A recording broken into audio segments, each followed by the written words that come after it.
Hello dear learners, welcome back to With Shiksha. Today's daily news capsule is brought to you by With Shiksha. So let us begin. आज के जो important articles है वो है first justice Sanjiv Khanna sworn as in chief justice of India. ठीक है, तो justice Sanjiv Khanna जो है he is the new chief justice of India, 51st chief justice of India. इससे पहले जस्टिस DY चंद्रचूड़ जो है वो थे 50th chief justice of India and he is the 51st chief justice of India. Second is UN raises alarm as climate talks begin in Azerbaijan. तो Azerbaijan में जो है क्लाइमेट चेंज से रिलेटेड जो है COP29 जो है अजरबैजान बाकू में हो रहा है, तो वहाँ पर क्लाइमेट चेंज के बारे में डिस्कशन हुआ. तो ये हमारे लिए इंपॉर्टेंट रहता है to know about COP29. Third is high prevalence of sexual violence against gay bisexual man across 6 cities study. तो एक स्टडी किया गया है, उसमें क्या बताया गया है जो vulnerable section of the society, this is very very important for GS1. Okay, vulnerable section of the society, transgender जो कम्युनिटी है LGBTQIA+ कम्युनिटी, उनके खिलाफ जो है बहुत सारा सेक्सुअल वायलेंस जो है वो हो रहा है. तो और मेजर बिगर सिटीज़ में भी ये हो रहा है, like Bombay, like Delhi, like Bengaluru, like Calcutta, वहाँ पर ये हो रहा है. तो this is very important and absolutely important in GS Part 1. And last but not the least news of the day is for farmers daily pursuit of scarce diammonium phosphate. ठीक है, ammonia का जो है इसमें सोइंग सीजन में यहाँ पर diammonium जो फॉस्फेट है उसकी कमी हमें देखने को मिल रही है, जो कि एक बहुत बड़ा प्रॉब्लमेटिक सिचुएशन है फॉर द कंट्री. बिकॉज ये फॉस्फेट जो है सबसे ज़्यादा रबी का सीज़न में, जो रबी का सीज़न है जहाँ पर हमें पता है कि गेहूँ उगाया जाता है, उस गेहूँ उगाने के लिए हमारे पास डाईअमोनियम फॉस्फेट की यहाँ पर कमी देखने को मिल रही है. तो ये न्यूज़ भी बहुत ज़्यादा इंपॉर्टेंट है, क्यों हमें कमी देखने को मिल रही है वो भी हमें समझना होगा. ठीक है, so these are all the 4 news and most important news of the day. Before beginning, अगर आप TET कम recruitment test का if you are preparing for it, do join to this course. This is a very extensive course जहाँ पर हम basic to advance आपको सिखाएंगे and the course जो है उसका अमाउंट कितना है 999. It's very minimal amount. इस अमाउंट में आपको live sessions I don't think any other institute will provide, and live sessions जो है वो आपके हर सब्जेक्ट को इंडिविजुअली कवर करेगा. एंड हमारा फोकस जो है ज़्यादा से ज़्यादा जो है रहेगा आसाम एंड इट्स पीपल, जहाँ से मैक्सिमम मार्क्स आएगा. इंग्लिश एंड पेडागोजी जो है जहाँ से मैक्सिमम मार्क्स आने का पोटेंशियल रहता है. ठीक है, तो everything will be covered from the head to the toe. Everything will be covered in this topic, in this course. Then you can definitely buy this course. This price is also very minimal. ठीक है, चलिए. Justice Sanjiv Khanna sworn in as Chief Justice of India. He is the second आपके he is the 51st जो है आपके chief justice of India है. And वो जो है 6 महीने और 3 दिन के लिए उनका कार्यकाल रहेगा. May 13 2025 को वो रिटायर हो जाएंगे. ठीक है, और उसके बाद क्या है कि संजीव खन्ना जो है he is a very very experienced जो आपके जज है. एंड जब चीफ जस्टिस रंजन गोगोई थे, उन्होंने इनको 33rd नंबर से 2nd नंबर पे वो लेकर आ गए थे, because his integrity, honesty and the dutifully by which he does his duty, इसीलिए इनको जो है ऊपर जो है हायर रैंक में लेकर आ गए थे. ठीक है, तो यहाँ पर क्या है, he from today he is the chief justice of India. तो justice Sanjiv Khanna on Monday was sworn as in chief justice of India. He was administered the oath of the office by President Draupadi Murmu in the गणतंत्र मंडप राष्ट्रपति भवन. तो गणतंत्र मंडप में जो है उनका जो है ओथ टेकिंग सेरेमनी हुआ. और उनको ओथ कौन दिलाता है, चीफ जस्टिस ऑफ इंडिया को ओथ कौन दिलाता है, प्रेसिडेंट. और प्रेसिडेंट को ओथ कौन दिलवाता है, चीफ जस्टिस ऑफ इंडिया. तो ये आपको याद रखना होगा कि चीफ जस्टिस ऑफ इंडिया जो है वो ओथ टेकिंग करवाते हैं किनका, प्रेसिडेंट का. एंड प्रेसिडेंट का कौन कराते हैं, चीफ जस्टिस ऑफ इंडिया. ठीक है, Chief Justice Sanjeev Khanna is the 51st Chief Justice of India. He will have a tenure of 6 months and 3 days. He will demit the office.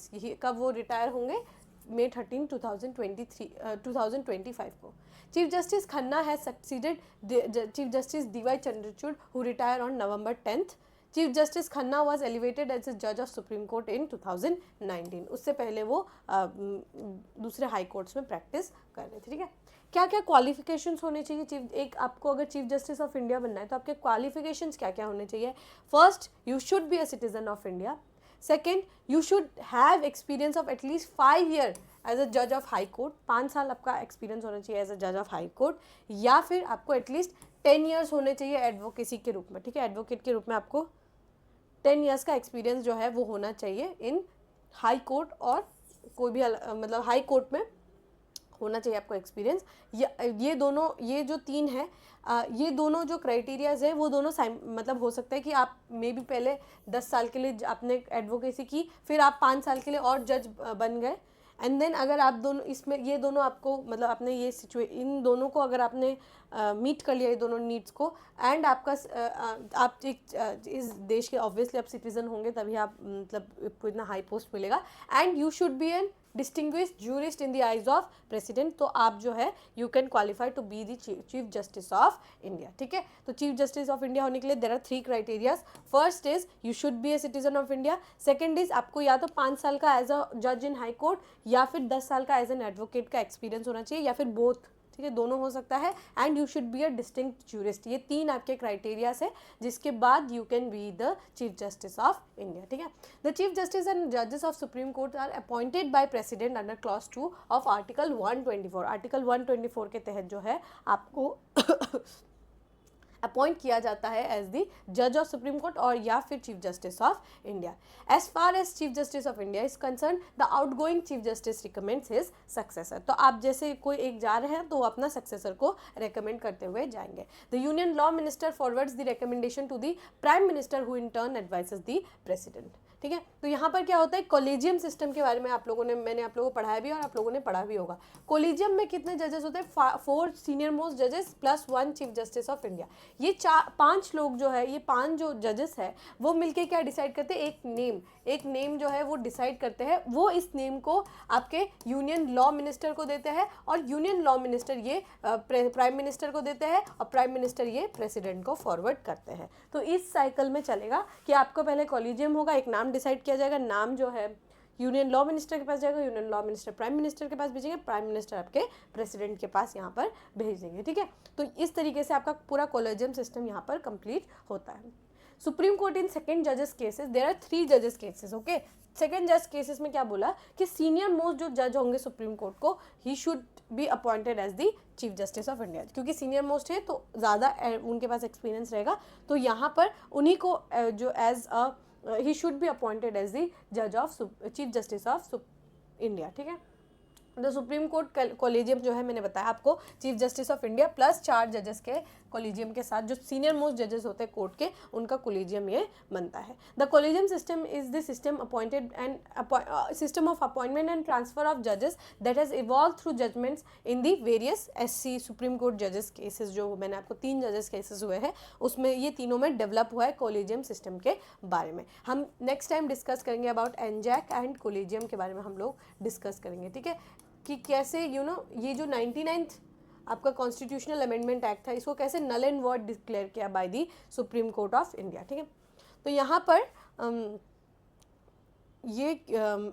यहाँ पर जो है अपॉइंटमेंट, अगर नेम का भी recommendation होता है, ये कोई पार्लियामेंट के एक्ट के द्वारा नहीं होता है, ये कॉलेजियम सिस्टम होता है, वो अपने में डिसाइड करते हैं and then they give the name to the law minister, then prime minister, then to the president. तो इस तरीके से पूरा एक चेन ऑफ सिस्टम है, लाइन ऑफ कंट्रोल है, जो कि इस तरीके से वो काम करता है, ठीक है।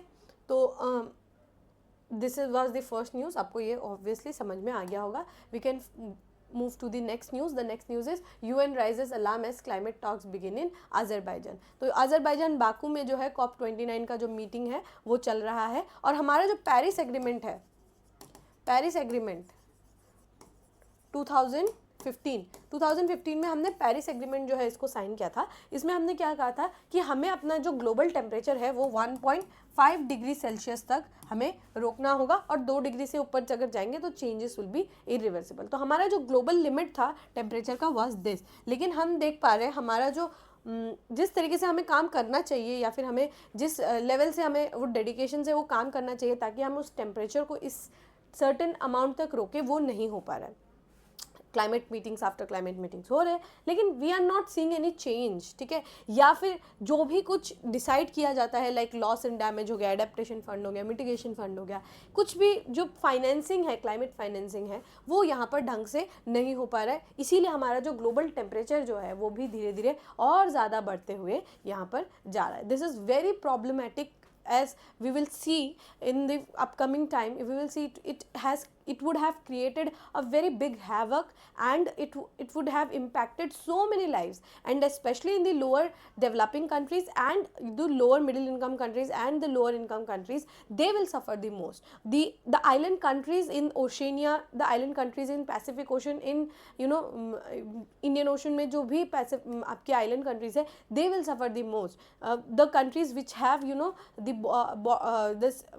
those which are not landlocked countries and those who have sea at their borders, they will suffer the most, and every country in general will suffer the most, because climate is such a thing that even if we do मतलब ये ऐसा नहीं है कि like it is our problem only. If we try to control and the other party is not even controlling, or they are not even trying, then it becomes problematic, because the suffering will be of both of us, ठीक है। हम दोनों का जो parties है दोनों ही सफ़र करेंगे. There is no such thing as कि individual suffering, there is no such thing, okay. In climate context everything is shared by everyone, ठीक है. If somebody is doing the carbon emissions in a much bigger space, या फिर एक बहुत बड़े large scale में अगर वो carbon emission कर रहे हैं, and even if the other person is not even, if they are not even doing the carbon emissions, let's say 10% of that person also, but the effect will be equally distributed. जो person ए है या person B है, अगर दोनों में से person ए बहुत ज़्यादा एमिशन कर रहे हैं और पर्सन बी बिल्कुल भी एमिशन नहीं करे, पर भी उसका इम्पैक्ट आपको पर्सन ए को भी इक्वली देखने को मिलेगा, पर्सन बी को भी इक्वली देखने को मिलेगा. So there is no such thing as individual suffering और individual action. There needs to be collective action, और उसी कलेक्टिव एक्शन के लिए we have created this conference of parties, which is I don't think जो है वो उनका जो पैटर्न है, या फिर जो एक कलेक्टिव तरीके से जो एक कलेक्टिव गोल अप्रोच जो है वो यहाँ पर हमें नहीं देखने को मिल रहा है, specially in context of climate change, ठीक है. तो यहाँ पर क्या लिखा हुआ है, in 29th conference of parties began at Baku Azerbaijan on Monday, perhaps with more headwinds than ever, as talks open, UN warned that the Paris climate goals are in great peril. It is very tense situation, and 2024 is on track to break new temperature records. 2024 obviously new temperature के जो है records break करेगा. If you see yesterday's newspaper also and today's newspaper also, in today's newspaper especially, Australia में there are penguins हमें देखने को मिलेगी in Australia. Can you imagine? मतलब पेंगुइन्स आर जनरली, पेंगुइन्स जो है वो कहाँ रहती है, इन दी आपके एंटार्क्टिक रीजन में, राइट. तो अंटार्कटिक के रीजन में पेंगुइन्स वहाँ से अगर ऑस्ट्रेलिया तक आ सकती है, that means the places in Antarctica, the ice caps in Antarctica are shrinking.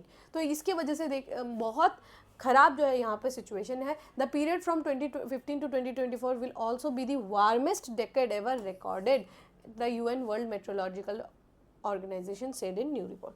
तो ये जो एक डेकेड गया है 2015 से 2024, warmest decade in entire one warmest decade, जो हमेशा रिकॉर्ड जितना भी किया हो रिकॉर्डेड में ये सबसे गर्म जो है हमारा डेकेड था.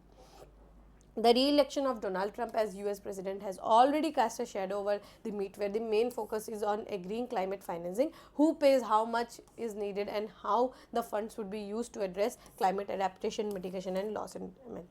तो यहाँ पर हमें पता है कि ट्रम्प आए हैं पावर में, he is not at all interested in climate का क्या होना चाहिए, क्लाइमेट क्या कंडीशंस कैसे हैं, क्लाइमेटिक क्या गोल्स होने चाहिए, he is not at all interested. We have seen it in his previous कार्यकाल, जिसमें हमने देखा in his previous presidency, he was not interested in this. He is not interested in climate financing or doing good of the other. He is a capitalist. He is not going to subdue his profits. He will never do it. ठीक है. तो यहाँ पर ये जो है, यहाँ पर उनके री इलेक्शन के बाद ये एक बहुत बड़ा चिंता वाला विषय हो गया. New world meteorological organisation data showed that global current warming is 1.3 degree Celsius higher than average previous 10 years. जो हमारा टेम्परेचर है वो 1.3 डिग्री 10 साल में 1.3 डिग्री जो है ज़्यादा है in compare to the last decade. और यहाँ पे कुछ डेटा यहाँ पर दिया हुआ है आपको। While mister Trump who is the president elected as the world's biggest economy has repeatedly cast doubt on climate change, wars in West Asia, Ukraine among other crises and have strained climate diplomacy। तो यहाँ पर जब Joe Biden का सरकार था उन्होंने बहुत सारे ऑयल के जो गैस शेल गैस है, आपको पता होगा कि यूएस जो है one of the bigger importers of shell gas है, तो उन्होंने बहुत सारे प्लांट्स को बंद करवा दिए थे। बट हिज मोटो और his campaign was drill baby drill. ये उनका कैंपेन का ही पूरा नारा ये था, drill baby drill and it's economic stupid. ठीक है, इट्स इकोनॉमी स्टूपिड, ऐसे करके वो जो है उनका जो वो था कि मतलब he will focus more on drilling, taking out oil, everything जो है इसके आसपास जो है मतलब ड्रिलिंग करना हो, तेल निकालना हो, शेल गैस निकालना हो। तो वो क्योंकि जो बाइडेन जब थे उन्होंने बहुत सारे ग्रीन पॉलिसीज अपनाई थी, उन्होंने बहुत सारे प्लांट्स को बंद भी कर दिए थे और सस्टेनेबल तरीके से उसको चलाने की कोशिश करते थे। But his motto is inflation control, economic income tax cuts, drilling more, ठीक है, और क्राइसिस को बंद करना, लड़ाई को बंद करना, not financing countries like Ukraine, ये सब उनका वेस्ट एशिया डिप्लोमेसी है, ये सब उनके बिगर गोल्स हैं। ठीक है, this could impact the chances of decreasing climate finance and agreeing on rules around it which are among the primary goals of COP29। यहाँ पर क्या है, फाइनेंस कॉप को भी इसको ऐसे फाइनेंस कॉप भी इसको लेबल जो है वो किया गया है। ठीक है, तो यहाँ पर क्या है, हमारे जो प्राइमरी गोल्स है वो उससे हम भटक जाएंगे आफ्टर डोनाल्ड ट्रम्प जो है he will come into the power. That Mr. Trump has threatened to pull out US of 2015 Paris Agreement which did during his first term, but the move was later reversed by President Joe Biden। तो यहाँ पर आप देख सकते हैं कि पहले भी उन्होंने 2015 की जो टारगेट है या फिर जो पेरिस एग्रीमेंट है उससे अब खुद को निकालने की उन्होंने कोशिश की थी, लेकिन जब जो बाइडेन प्रेसिडेंट बने तो उन्होंने इसको रिवर्स कर दिया था।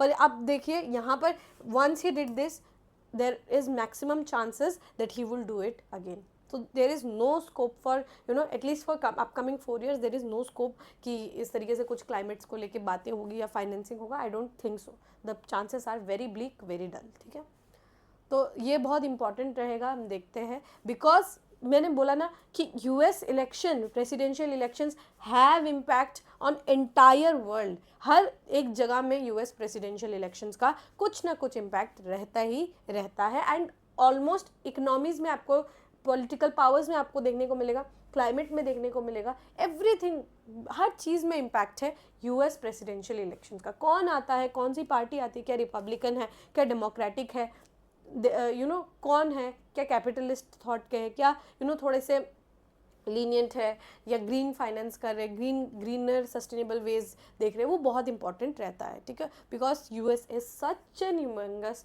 इकोनॉमी, उनका हर एक डिसीजन इम्पैक्ट करता है। एंड वहाँ का लीडर को अगर चूज करना हो, that means you can understand the gravity that person holds. ठीक है, and the gravity of USA. ठीक है, तो ये बहुत ज़्यादा यहाँ पर इम्पॉर्टेंट रहेगा। अभी हम आगे और देखेंगे कि क्या क्या यहाँ पर डिसीजंस जो है वो लिए जा रहे हैं। ठीक है, होपफुली आपको ये टॉपिक जो है समझ में आ गया होगा।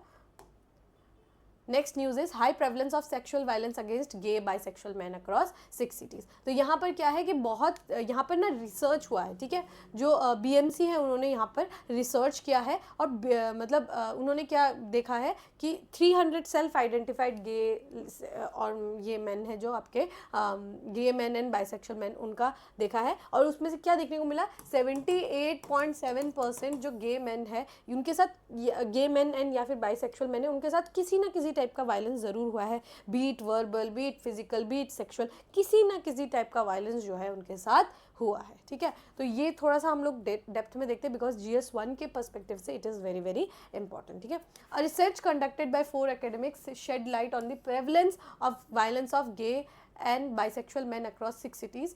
About 44% of men sampled in Delhi said that they faced sexual violence, making the city the highest prevalent sexual violence against men who have sex with men। ठीक है, तो यहाँ पर मतलब Delhi as a rape capital of the world, और उसके साथ ही जो है यहाँ पर भी गे जो मेन है या फिर जो LGBTQIA+ जो कम्युनिटी के जो लोग हैं उनके साथ बहुत बार सेक्सुअल वायलेंस जो है ये हो रहा है, ठीक है। द सर्वे शोइंग दैट 78.8% जो गे मैन है और 44% जो है बाइसेक्सुअल मैन है, वो किसी ना किसी टाइप का उनको वायलेंस जो है उन्होंने फेस किया है, इट वर्बल, फिजिकल, सेक्सुअल, किसी भी टाइप का यहाँ पर उनके साथ कुछ ना कुछ वायलेंस जो है वो हुआ है। और यहाँ पर क्या है, जो भारतीय न्याय संहिता बिल जो है ना, जिन्होंने IPC का जो कोड है उसको रिप्लेस किया है, वहाँ पर क्या दिक्कत है कि यहाँ पर जो BNS है, जो भारतीय न्याय संहिता है ना, इसमें कोई भी सेक्शन नहीं है जो डील करता है आपके मेल के साथ रेप या फिर ट्रांसजेंडर पीपल के साथ रेप। इसका कोई भी यहाँ पर संविधान में या फिर BNS जो पीनल कोड है या फिर न्याय संहिता बिल है, उसमें कोई भी सेक्शन नहीं है जो कि डील करता है with your sexual violence with transgenders, ठीक है। The research published by BMC public health, यहाँ पर क्या है कि 300 जो मेन हैं वो उनको different cities from Delhi, Mumbai, Kolkata, Bengaluru, Ahmedabad and Lucknow, ये 6 शहरों से जो है सैम्पल्स जो है वो लिए गए। और यहाँ पर क्या है, बहुत ज़्यादा यहाँ पर दिखाया गया है कि उनके साथ वायलेंस तो हो ही रहा है, लेकिन ज़्यादातर वायलेंस किन के साथ हो रहा है, जिनका पैसे कम है, आमदनी कम है, लोअर एजुकेशन है और लोअर इनकम है, जिनमें एजुकेशन जिनका कम है एंड इनकम जिनका कम है, उनके साथ पर्टिकुलरली और ज़्यादा वायलेंस, प्रेवलेंट वायलेंस जो है ये हो रहा है, ठीक है। The result reveal that those aged between इतना टू इतना 18 to 24 जो है, इनके साथ सबसे ज़्यादा वायलेंस जो है वो होता है, ठीक है। और यहाँ पर क्या है, it shows that among those who fail under the general category, यहाँ पर मतलब कैटेगरी वाइज डिवीजन जो है वो किया हुआ है कि SC STs में कितना हो रहा है, मतलब जो OBC कैटेगरी के उस टाइप के जो है, मतलब बिकॉज उनको सेग्रीगेट करना होता है कि क्या सिर्फ एक पर्टिकुलर कम्युनिटी के साथ तो नहीं हो रहा, तो ये चेक करने के लिए यहाँ पे देखने को मिलता है। बट ऑल इन ऑल अगर हम देखें तो डेफिनेटली वायलेंस जो है, mores of physical and verbal violence जो है ये हमें देखने को मिलता है with the vulnerable section, be it children, be it women, be it person with disabilities, be it transgender, be it old age women, ये तो मतलब it is very very prevalent, इसीलिए they are in the vulnerable section, right. तो इसीलिए यहाँ पर आपको देखने को मिलेगा कि बहुत हद तक यहाँ पे बहुत ज़्यादा जो है वायलेंस होता है एंड उसको हमें कंट्रोल करने की ज़रूरत है with stricter implementation of the codes. और भारतीय न्याय संहिता में ट्रांसजेंडर के खिलाफ अगर कोई वायलेंस हो रहा है तो उसको हम किस तरीके से रिपोर्ट करें, सेफ गार्ड्स क्या क्या हम दे सकते हैं, वो हमें देखना होगा। मतलब दूसरी कंट्रीज़ किस तरीके से सेफ गार्ड करें ये भी हमें देखना होगा, ठीक है।